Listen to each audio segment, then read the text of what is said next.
Okay, so when you hear the word gunpowder, what comes to mind, right? It's probably cannons, muskets, this epic battlefield just covered in smoke. But here's the thing, the real story, the origin of this stuff, it doesn't start with a bang at all. No, it begins in total silence, in these quiet, candlelit rooms with a bunch of guys who weren't trying to destroy the world. They were actually trying to live forever. And that right there, that's the central mystery we're going to unpack. It's a question that completely flips everything you think you know about this invention. I mean, how could a search for eternal life accidentally create one of history's greatest killers? It's a wild thought, right?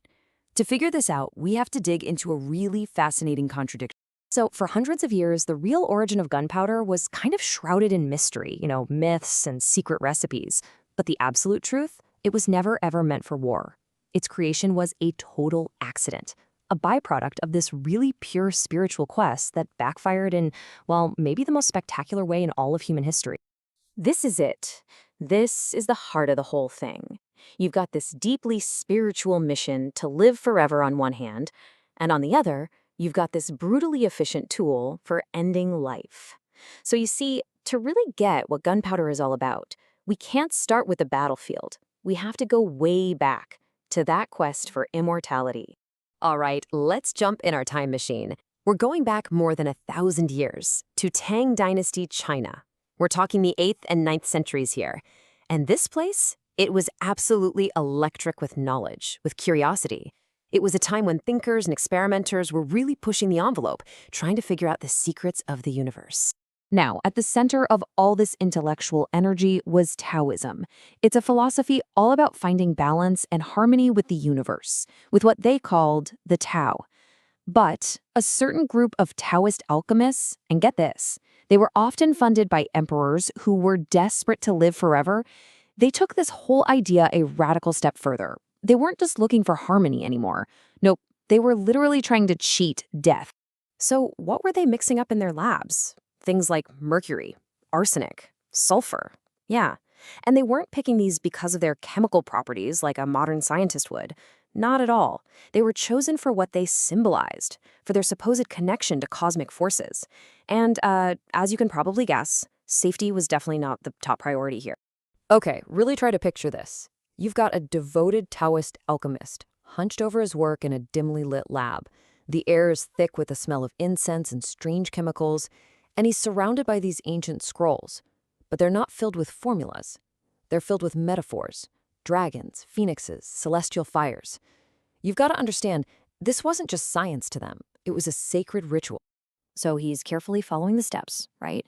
The ones from the ancient texts. He grinds up these white crystals, saltpeter. He mixes them with yellow sulfur and then adds black charcoal. He's not trying to make a bomb. He's whispering prayers, hoping, praying, this is the mix that will create the elixir of life. And then, poof. Something goes very, very wrong. The whole mixture just erupts. Flames shoot out of the pot. And what's fascinating is that the very first written records we have of gunpowder aren't in some military handbook. They're warnings, cautionary tales in alchemical texts. They talk about these substances that fly and dance violently, basically telling other alchemists, hey, be careful with this stuff, it'll burn your hands off, or maybe your whole house. And right there, that is the profound, almost cruel irony of this whole story. In their desperate attempt to escape death, they accidentally created one of the most effective tools for delivering it that the world has ever known. Now, it's super important to get this. This wasn't some single eureka moment. It wasn't like one guy suddenly figured it all out. The discovery was slow. It was gradual. And at first, they completely misunderstood what they had. To the alchemists, this was just a really unstable, dangerous, but spiritually fascinating kind of fire. But they didn't give up on it. They kept experimenting. And slowly, probably without even realizing what they were doing, they started to perfect the recipe. They tweaked the amounts of saltpeter, that's what provides the oxygen, and sulfur, which makes it easier to light, and charcoal, which is the fuel. And just like that, without even knowing it, they had created the planet's very first chemical explosive. So what do you do with the world's first explosive? Well, you throw a party. Seriously, its first real public use was for spectacle. We're talking fireworks, scaring away evil spirits during festivals, lighting up the night sky. It was a tool of celebration, of joy and wonder.